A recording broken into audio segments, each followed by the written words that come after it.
Bonjour et bienvenue à notre présentation de la maquette à l'application The Dartway. Donc déjà je vois que vous avez résisté au Google Glass, c'est bien. Pour commencer, merci au GDG de nous avoir invités et donc merci aux sponsors pour l'organisation de cette journée. Donc au cours de cette présentation, on va vous présenter donc un petit rappel sur le langage Dart et donc en profiter pour développer une petite application en partant de la maquette. Et tout ça en Dart. Je vais commencer par vous présenter Guillaume, qui a quelques soucis de voix, il est un peu malade. Il est développeur chez Sphere.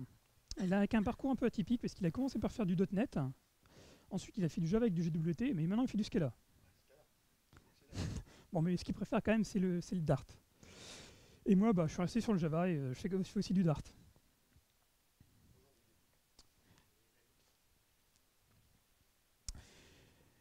Et donc, ensemble, on s'occupe d'une page sur Google+, qui parle de l'actualité de Dart. On fait ça avec une troisième personne qui s'appelle Vincent. Et on a fait quelques autres actions qui sont donc un cheat sheet pour Dart. Et on en a un deuxième sur le HTML5 en Dart qui est en cours de préparation. Donc, et vous, ici, qu'est-ce que vous faites? Est-ce qu'il y en a peut-être qui font du JavaScript tout seul? En pur? Ouais.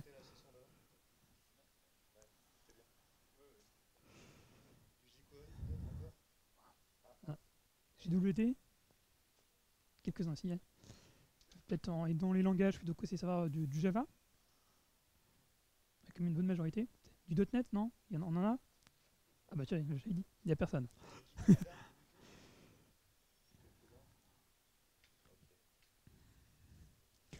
Donc si on remonte un peu les temps du web, on a l'âge de pierre, c'était il y a une vingtaine d'années, où à l'époque, il y avait Mosaic qui était le premier navigateur avec une interface graphique. Et donc à l'époque, il n'y avait pas que HTTP. Est-ce qu'il y a des gens qui connaissent Gopher? Pas beaucoup de monde. Donc c'était un protocole qui était concurrent de HTTP.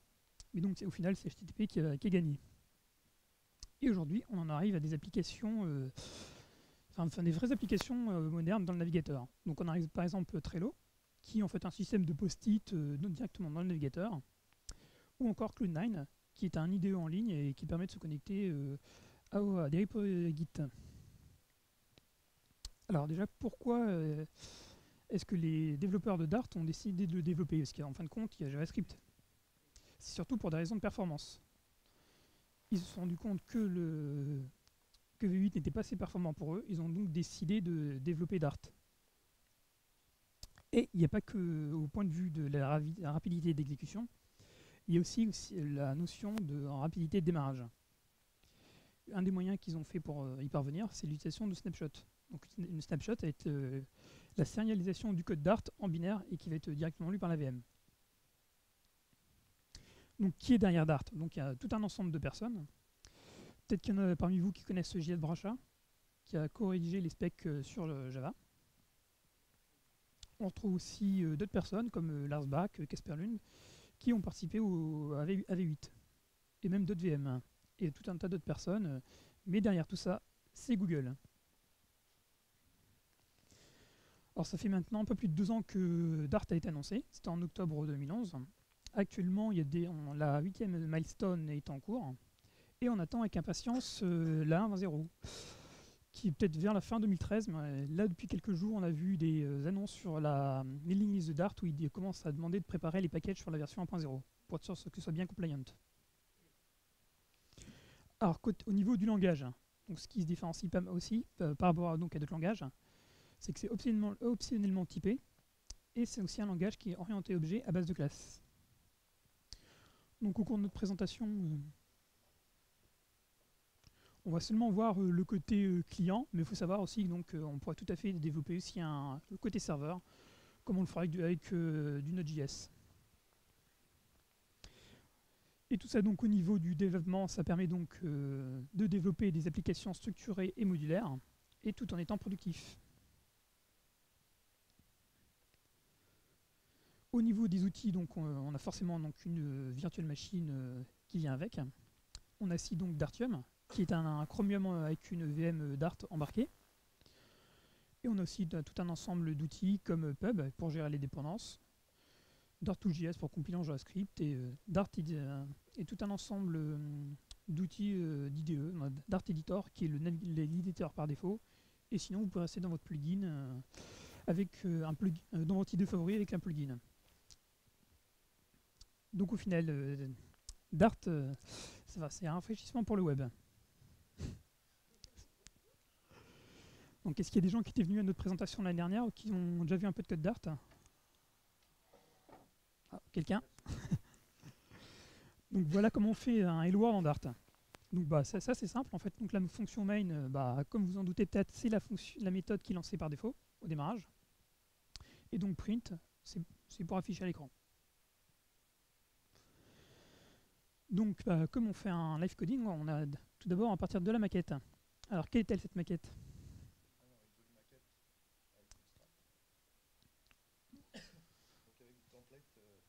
Le but de l'application, ça va être de gérer des jeux, tout simplement, pour un Gamester. Et on a des maquettes pour afficher un jeu, avoir une liste de jeux, la recherche, des boutons de tri, de changement de template. Enfin voilà, une maquette de base pour faire une application.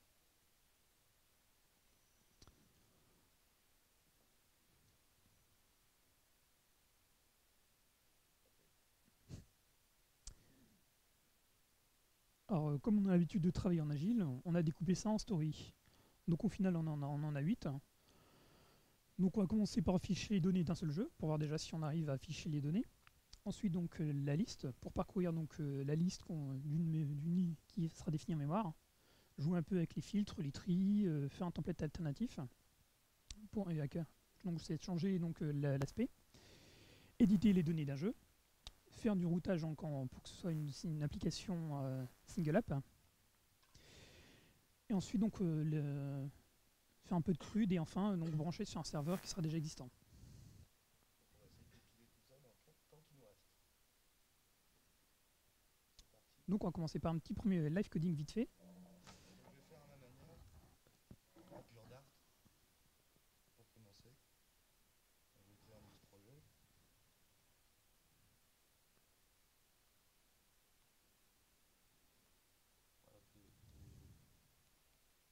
Voilà, comme ça. Et on va prendre un template web application classique. Donc ce qu'il a créé, c'est juste quelques fichiers, un fichier HTML, un Dart, un peu de sec YAML pour les dépendances, et il nous a déjà importé des packages browser. On va revenir plus tard sur ce que c'est. Donc ce qu'on va faire, on va copier le modèle, en mettre bourrin, et on va rajouter, donc on va importer le script Dart, comme on le ferait avec un script JavaScript. Donc je vais juste copier-coller le template qui m'a proposé dans ma page HTML. Donc là, il est branché sur le script GDG GameStore.dart. Donc derrière, il a généré du code. Je m'en préoccupe pas, je vais l'effacer. Et ce que je veux, ça va être de récupérer le composant, l'élément que je veux modifier. Donc dans mon cas, je veux récupérer l'élément game et modifier les différentes valeurs qu'il y a à ce niveau-là. Donc je vais récupérer d'abord cet élément-là, cette div-là. Vous voyez assez bien, c'est assez gros? C'est bon? Donc je vais utiliser une méthode qui s'appelle QuerySelector. Tu veux bien expliquer QuerySelector? Donc Query Selector, c'est un peu, si vous connaissez jQuery, et aussi en HTML5 on retrouve la même balise maintenant, la même version, ça permet donc de désigner de retrouver un élément dans le DOM à partir de son ID. Donc là avec dièse game, il va retrouver avec l'ID game. Je triche un peu, je récupère le reste aussi. Et donc on voit les différents éléments qui peuvent être typés. Là à ce niveau-là il est dynamique, mais là je les ai typés. Donc c'est un élément et celui-là c'est une image élément. Et donc je vais affecter un texte GDG Je triche encore. Donc si je lance maintenant dans Dartium, on va voir ce que ça donne, ce qui m'a affiché mes valeurs.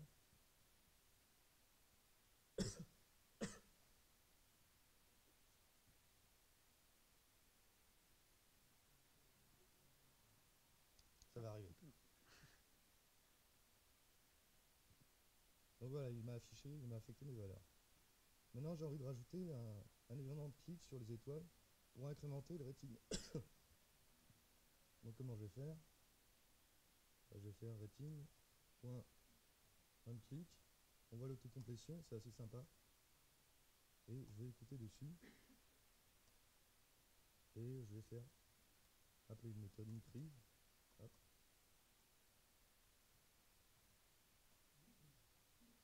Et bah, je profite de vidéo pour créer la méthode tout de suite. Et bah, je vais incrémenter un peu en mode bois. Je vais rajouter une étoile directement dans le texte.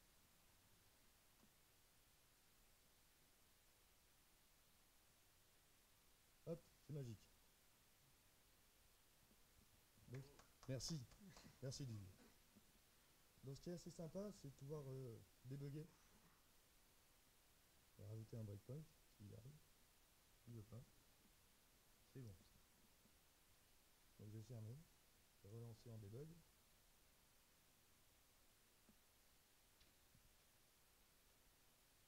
Et si je clique, voilà, il me propose. Donc on voit ici la valeur de rating. On va l'avoir changé en live ici dans la démo. Et ce qui est intéressant aussi, c'est la compilation vers JavaScript. On peut lancer dans un navigateur externe. La compilation JavaScript, c'est toujours un peu long. Je ne sais pas pourquoi. Et donc on va pouvoir lancer dans Chrome ou Firefox la version que je viens de développer. Donc là je suis dans Chrome et le clic fonctionne toujours. Donc voilà, première version en cœur. Voilà.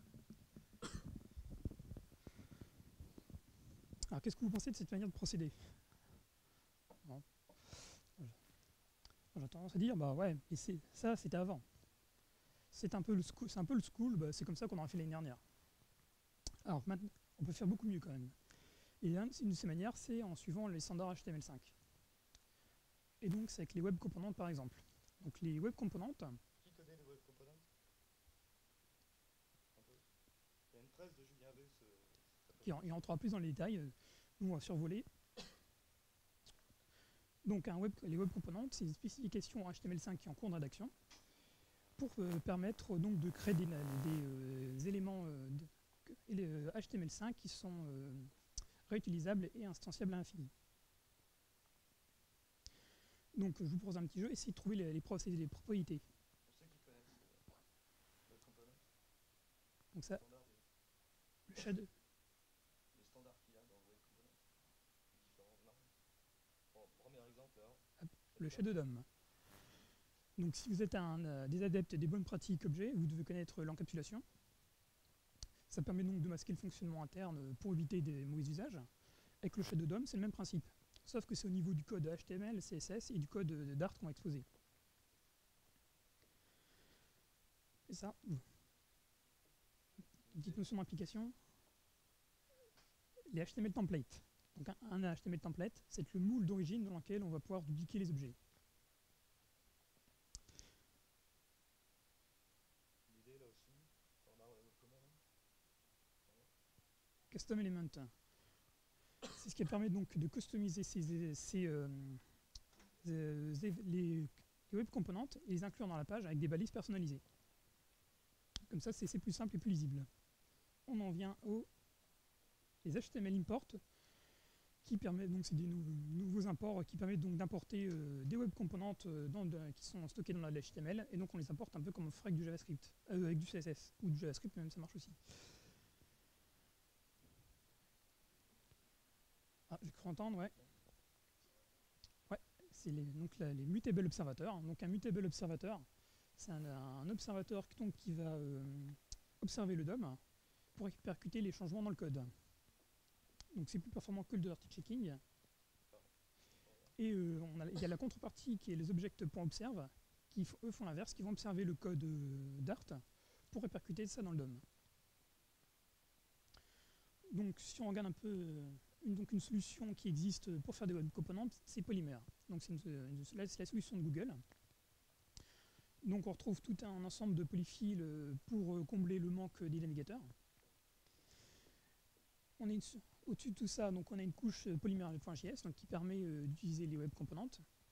Et une couche plus au-dessus qui permet donc de créer ces web components et de les exporter. Donc une conséquence aussi de toutes les propriétés qu'on a vues avant, c'est le binding. Donc si vous avez déjà fait l'Angular, vous connaissez déjà les doubles moustaches. Deux moustaches, c'est plus pratique donc, pour le binding. Et donc avec ce type de binding, on va pouvoir faire du binding bidirectionnel en se basant surtout sur les observateurs. Bon, maintenant, on va passer à donc, une partie live coding mais avec du polymère. On va refaire ce qu'on a fait avec l'historie complète. Donc tu m'as préparé un projet avec des trous à compléter, c'est ça? Exactement. Il n'y aura plus qu'à compléter au bon endroit. Donc avec des composants déjà tout faits. Et donc si je lance là la page HTML dans la team, qu'est-ce que ça donne? Donc Ça donne rien. Il n'y a rien. Donc qu'est-ce que je dois faire? Donc on va commencer par regarder le web component game qui sert à afficher un jeu. D'accord. Donc game.html. Donc on retrouve les balises qui dit que c'est un élément polymère. Ouais. Son nom, xgame. Alors il y a une convention qui dit que le web component doit contenir un tiret, donc on a choisi de mettre un x parce que c'est une convention qui existe aussi dans une autre bibliothèque de composants qui s'appelle xtag et qui est faite par Mozilla. Donc là, si j'ai envie de l'utiliser tel quel, comment je fais dans l'index? Et ben on va utiliser donc les HTML import. Donc c'est comme importer un CSS ou... Voilà, sauf que dans l'URL, tu vas mettre HTML. Import, ouais. Et donc c'est dans le href, on va mettre le composant, qui va être game.html. Et ici, on va pouvoir donc utiliser le custom element xgame. D'accord. Là, si j'en réfléchis, on voit le composant qui s'affiche. Voilà, parce que donc, si on regarde le code Dart qui est associé au composant, donc on retrouve tout en bas un import de script Dart. D'accord, ici. Donc là, si j'ai envie de modifier les valeurs à ce niveau-là, comment je fais? Est-ce que j'expose un objet peut-être? Ouais, donc si on regarde dans Game, tu as un constructeur particulier qui a été fait juste pour afficher un jeu basique. D'accord. Donc ça, c'est un objet, une entité. Voilà, donc on a un constructeur nommé GameSample. D'accord. Donc je vais juste instancier. Voilà, donc on crée une instance dans le code du web component. Et là, donc, comment je fais le binding justement dans mon composant? Donc là, il va se faire... Donc si je veux afficher le nom, là, ici, qu'est-ce que je fais? Ah, et donc c'est avec les moustaches, voilà, ouais. Donc game.name. On va commencer par afficher les noms. Non, hein. D'accord. Donc après, je dois modifier un peu partout voilà, ouais. les valeurs. Donc là, ça va être le genre. D'accord. La description et le rating.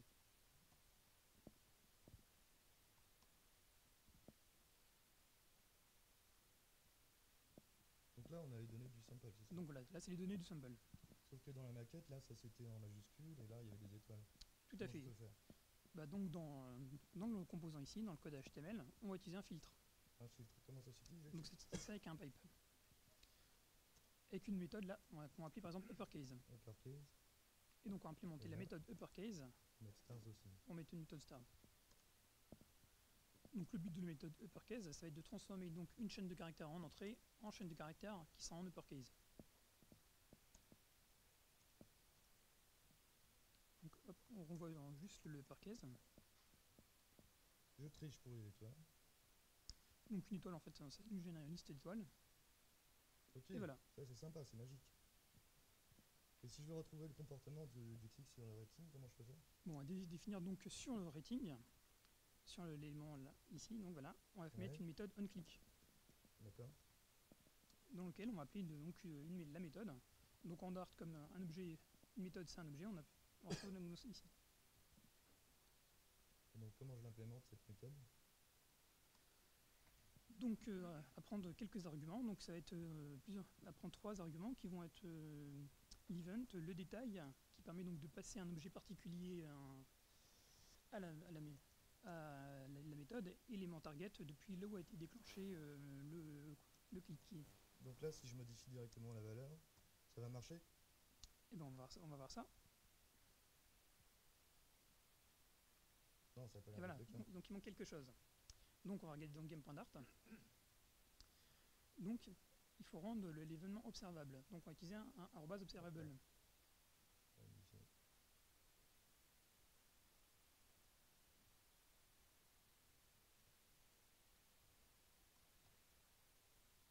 Donc je peux l'appliquer sur les autres champs aussi. Voilà.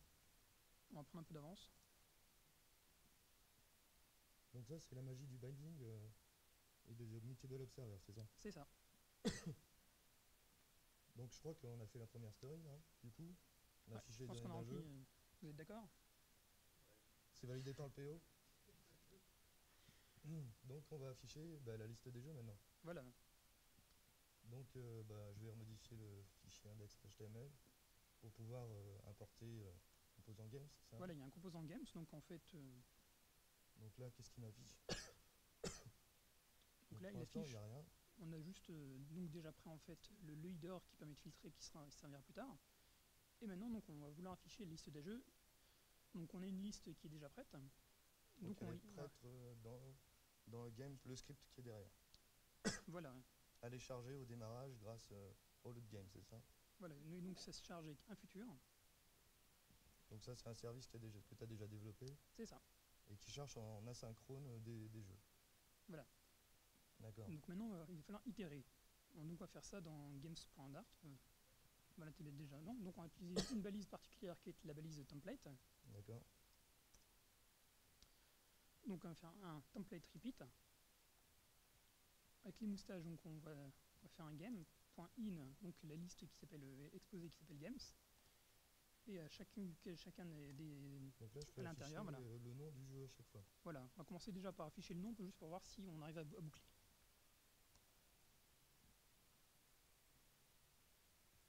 Ah ouais, c'est magique, hein. Donc là, est-ce que je peux réutiliser le composant game qu'on a fait juste avant? Voilà, donc on va mettre le composant games. Donc on va reprendre la balise item. Il faut que je réimporte. Voilà, donc il faut commencer par l'importer.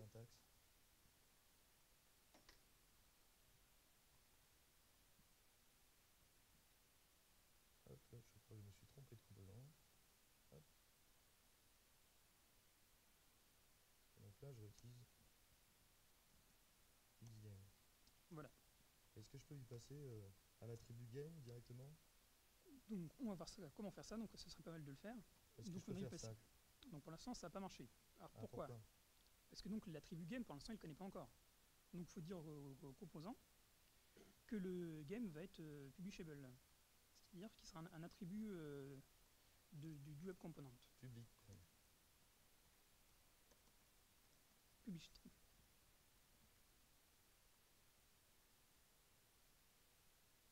Donc là, on va les donner du jeu directement en réutilisant le template.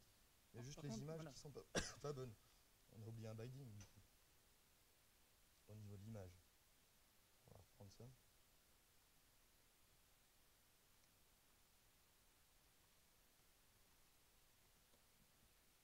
Là, je vois, il y a un ID aussi qu'on a oublié. Aussi, ouais. D'accord, ça c'est sympa. Voilà, hop. Donc on a fait cette story là, c'est validé aussi le PO? Validé. C'est bon. Donc maintenant, donc on a vu que dans la partie supérieure, il y a de quoi filtrer et faire les tris. D'accord. On va utiliser cette partie-là. Donc là, je vais réutiliser des événements encore, de clics. Ouais, on va commencer peut-être par le... Pour récupérer la valeur du search. Donc on va utiliser une value, on va mettre des moustaches pour faire le binding. Donc ça s'appelle search. Donc la valeur existe déjà, par défaut en fait elle est vide.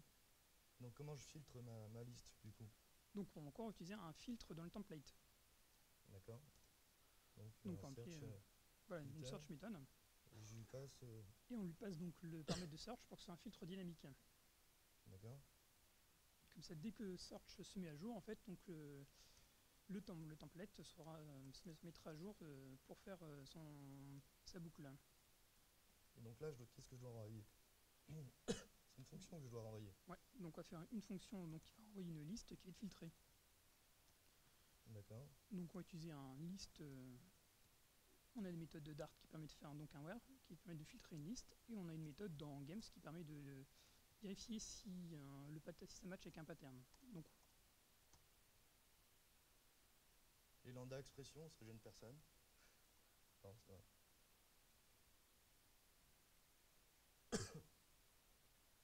Donc là, si je mets pub, ça filtre. voilà.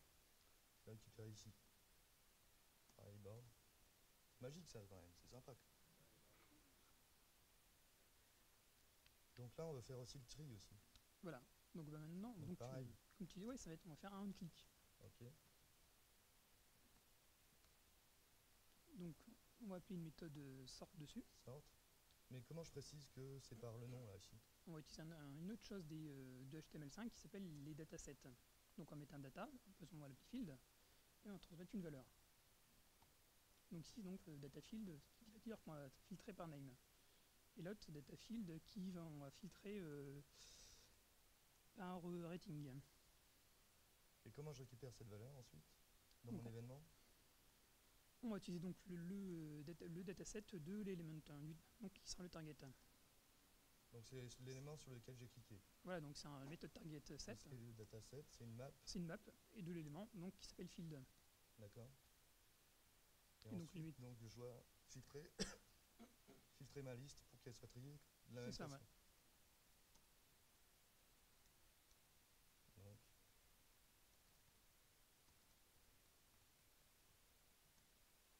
Voilà, on passe les deux valeurs, donc le type de tri et l'ordre de tri. Qui sont des attributs de ma classe. Et donc il suffit de filtrer ma liste, c'est ça? C'est ça. Donc on a pareil, on va encore utiliser d'autres méthodes. Là on voit donc deux points, c'est une cascade qui a permis donc de rappeler la même méthode sur l'objet d'avant. Donc là normalement ça devrait marcher. Alors ça permet d'enchaîner l'appel de méthode sur le même objet. Donc si vous voulez, j'aurais pu faire un autre filtre là. Mais c'est toujours sur la liste. C'est toujours sur la liste qui est envoyée par game.list. Là j'aurais pu rajouter un filtre. Mais c'est toujours l'instance de liste ici. C'est comme si j'avais fait gameList ici. Et que je tape liste. Liste égale. Ah non, là, de toute façon, il n'y a pas de... C'est toujours sur la même instance, en fait. Alors, where, il va renvoyer un itérable. C'est un peu particulier. Mais le sort ne renvoie rien, en fait. Permet de retourner la liste. Voilà, c'est ça. Ça évite. Ça permet d'avoir du code fluent sans forcément envoyer. C'est juste pour ça.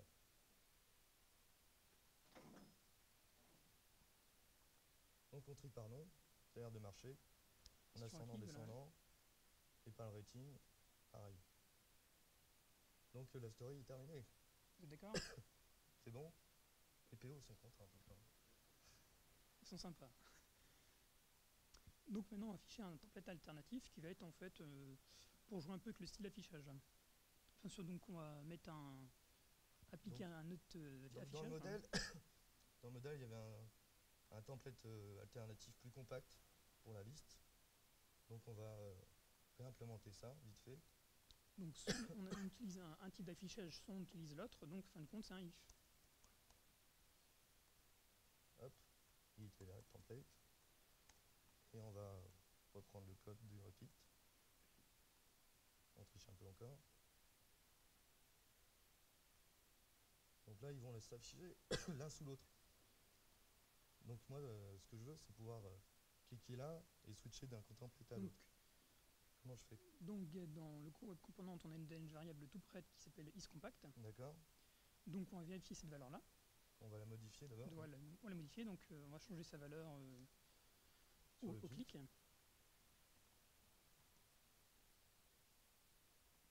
Et donc, et donc maintenant, si c'est pas compact, on affiche le... Donc comment je fais? Un template conditionnel, c'est ça? Voilà, tout simplement. Donc là, si c'est pas compact, Si c'est pas compact, donc on affiche les détails.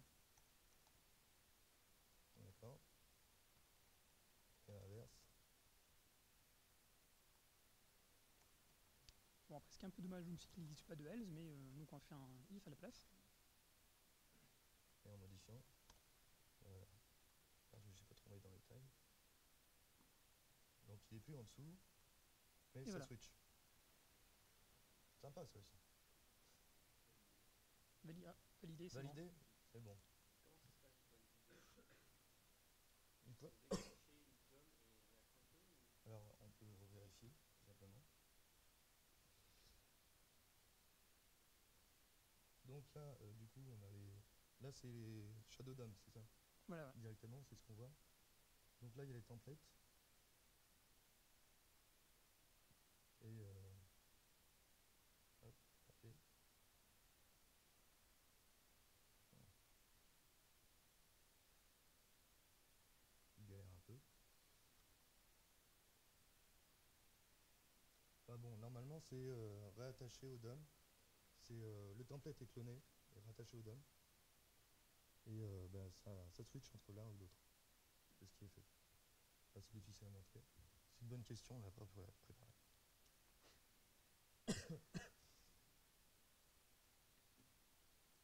Donc du coup, bah, maintenant on va éditer un jeu, c'est ça?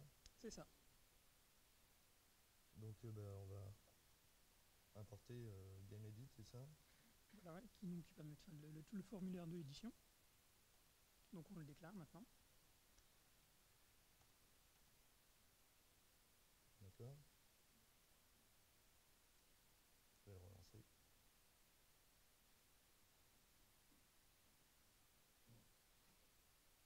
Donc il est là, on a le sample dedans. Et bon, moi je veux modifier un qui existe, un jeu qui existe. Donc Donc on qu'est-ce va le qu'on a dans procher. GameEdit? On a, je vois qu'il y a un ID. Voilà, Est-ce ouais. qu'on peut le définir? Il est public en plus. Il est publishable, donc on peut lui passer en paramètre l'ID. D'accord.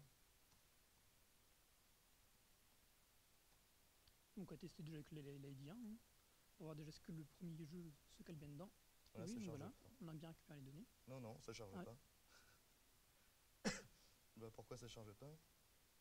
C'est parce qu'il faut charger le jeu quand la valeur change de GameID.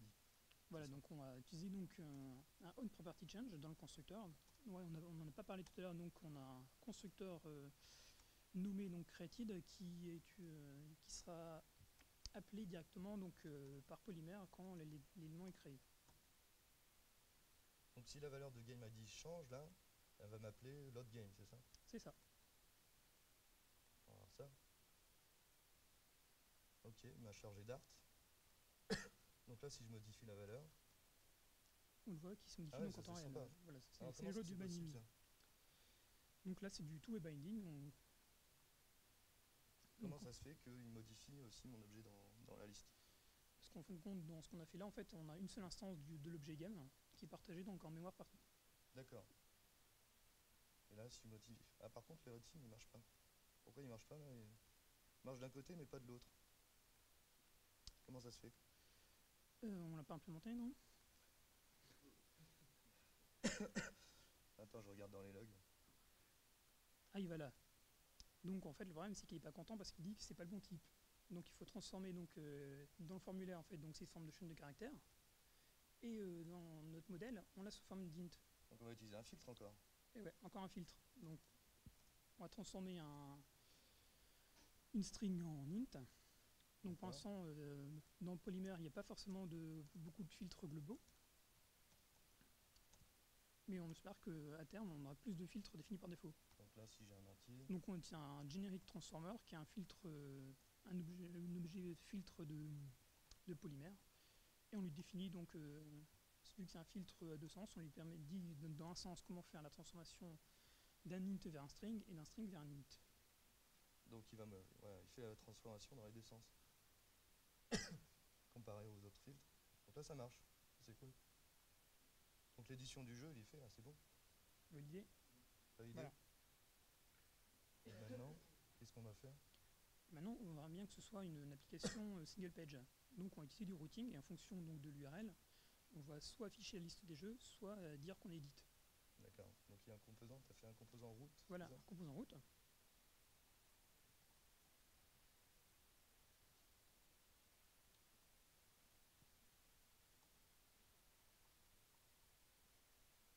Donc là, qu'est-ce qu'il affiche, le composant route?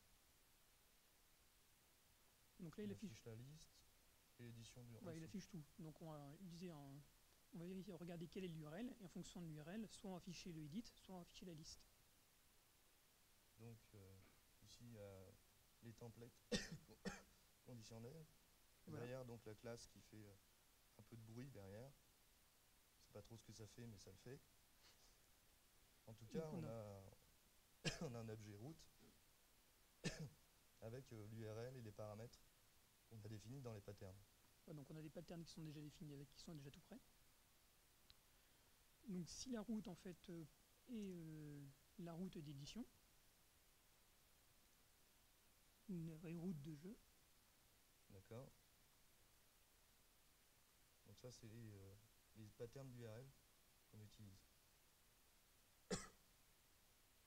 Donc on affiche la liste par défaut.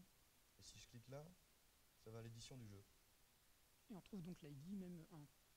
Et là, par contre, si je veux rajouter un jeu, ça me renvoie sur rien du tout. J'ai peut-être oublié un. Bah, il faut mettre donc new game URL. D'accord.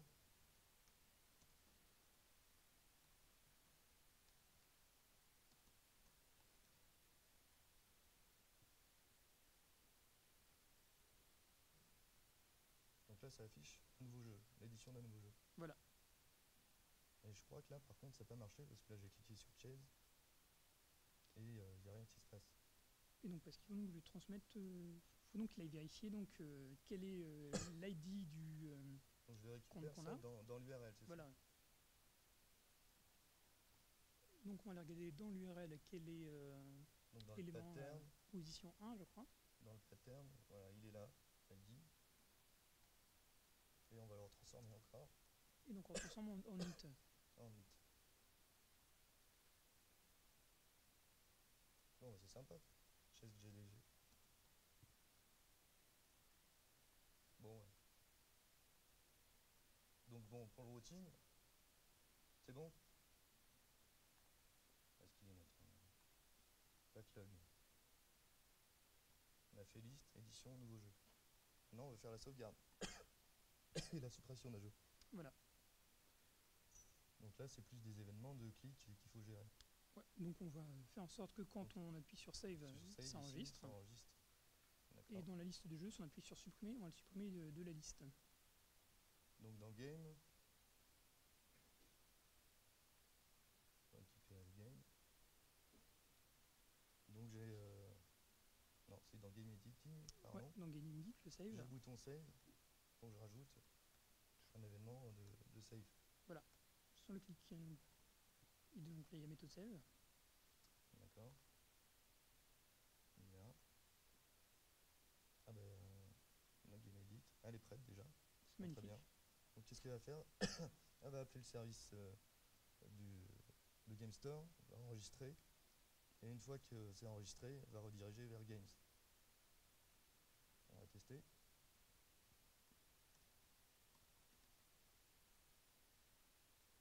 Voilà, c'est là, c'est enregistré. Donc maintenant, je veux supprimer. Sauf que le bouton, il est dans le composant Game, c'est ça? Voilà. Donc pour communiquer ensemble, donc il va récupérer l'événement de clic et il va le relancer en faisant dispatch. Donc mon bouton clic, il est là.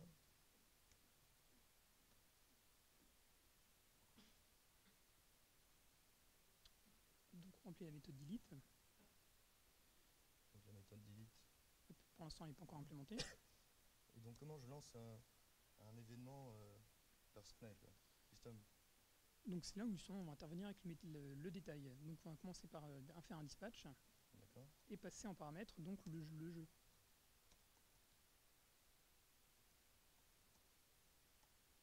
Donc avec un événement custom.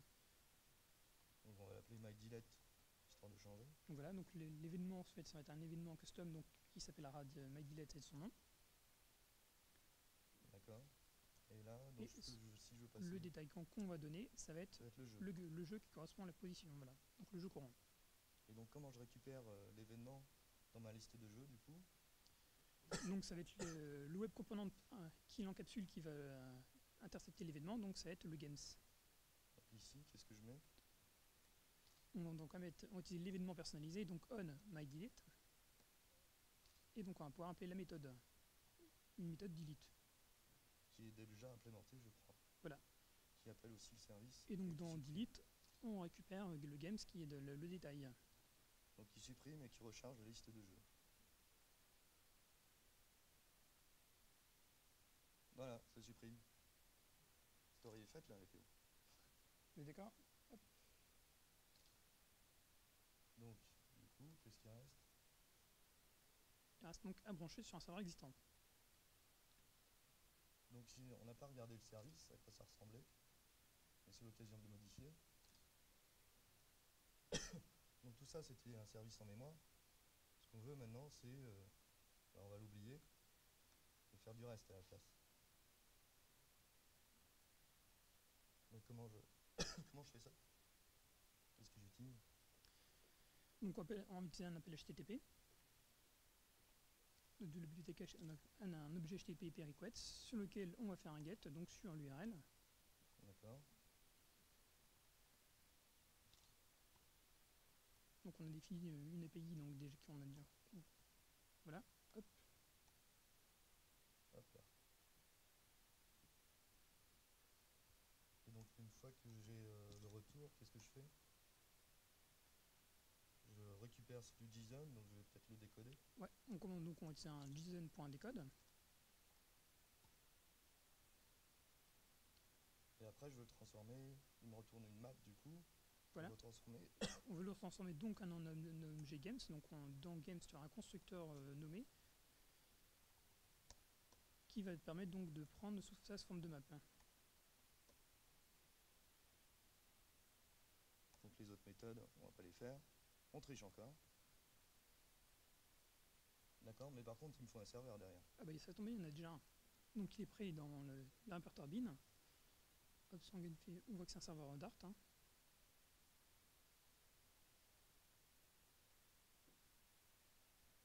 Donc est-ce qu'il est lancé? Il est lancé sur port 80-80.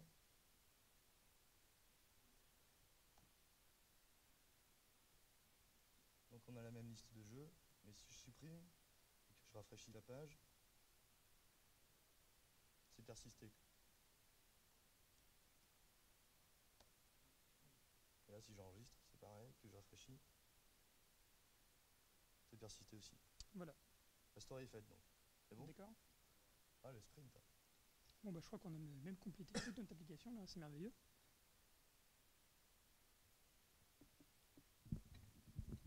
Donc là on a vu une solution possible avec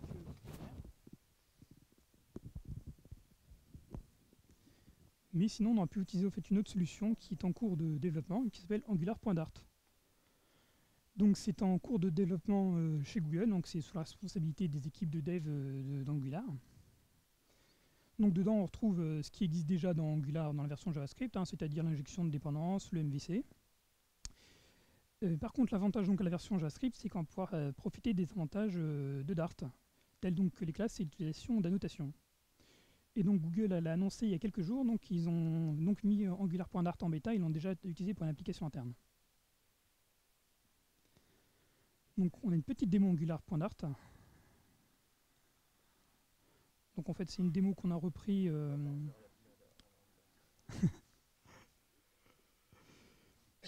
Donc c'est une démo en fait qui vient directement des exemples de AngularDart. Et si vous avez déjà fait les tutos de peut-être d'AngularJS, c'est la to-do list qu'on retrouve de basique. Moi je trouve que c'est un peu plus long à charger. Ouais déjà hein, quand même. Donc ça marche. Et voilà, ça marche. Et donc derrière ça ressemble un peu à du Angular classique. Donc ouais, on retrouve les balises NG classiques, voilà. Et si on regarde même Les to-do Dart avec le contrôleur derrière. voilà, le contrôleur donc, qui est une classe. Et si on regarde ici, donc on a les directives, on voit des annotations. Ça me semble un peu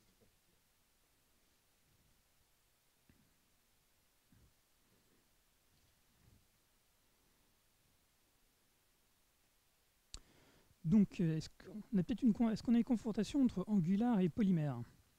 Donc, d'un côté, si on compare donc les projets dans la version JavaScript qui sont peut-être un peu les plus aboutis, donc du point de vue JavaScript, Angular a une petite avance sur le Dart, mais du point de vue JavaScript, donc Angular est utilisable pour la prod, donc tandis que Polymer c'est encore en alpha.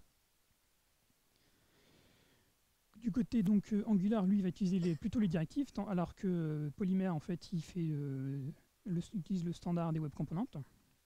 Mais au final, c'est peut-être plutôt un système win-win.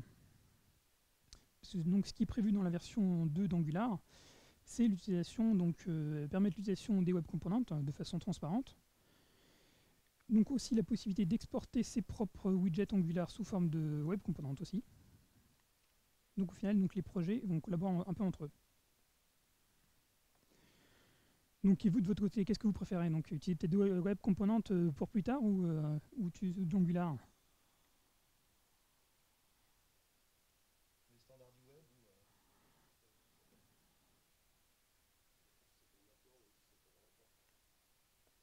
c'est sûr. C'est vrai, c'est une bonne question. Ça va dépendre du projet. Mais c'est aussi un pari pour l'avenir des web components. Sachant qu'il y a une version JavaScript et une version Dart.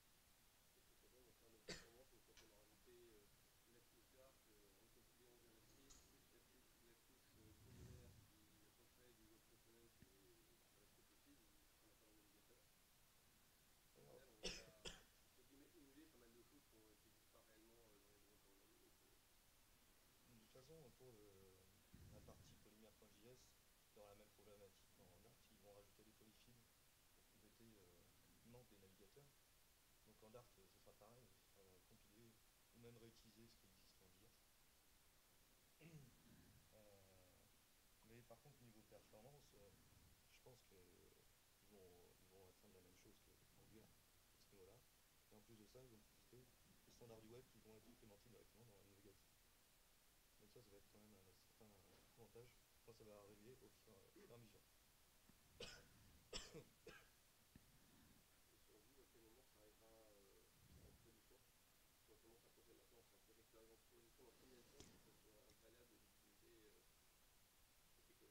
Je pense qu'il faut déjà attendre Ouais, déjà, il faut peut-être elle va pas tarder. et déjà que les specs aussi des web components soient finalisés, parce que pour l'instant, il est toujours en cours de rédaction. C'est sûr que Polymer est plus instable qu'Angular. Après, c'est un choix. C'est plus un pari dans l'avenir. Et suivre soit les standards du web, soit quelque chose qui est déjà stable en production niveau JavaScript avec Angular.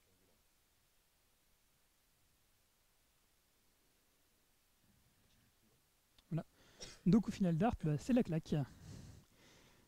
Donc Dart a fait partie, pour moi et donc pour Guillaume aussi, donc partie intégrante de la révolution HTML5, puisqu'il épuise ses racines. Donc après, il y a quelques petits désagréments peut-être qui peuvent venir un peu avec Dart, c'est que pour l'instant, l'outillage n'est pas forcément le même qu'on pourrait avoir dans le même que dans le monde du développement web, comme on le fait pour le faire avec JavaScript.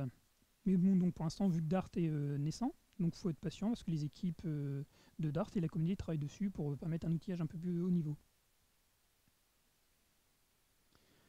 Donc on voulait remercier donc, Thierry Lo, parce qu'on s'est beaucoup inspiré de son projet Angular Movie pour faire le live coding. Qui est basé sur AngularJS. Et donc vous pourrez retrouver le code source qu'on a fait. Donc vous pourrez même essayer de le faire vous-même. On a un petit backlog qui est pas à pas, qui explique comment le faire. Et vous pouvez aussi retrouver les slides de la présentation donc sur cette URL. Donc est-ce que des questions ?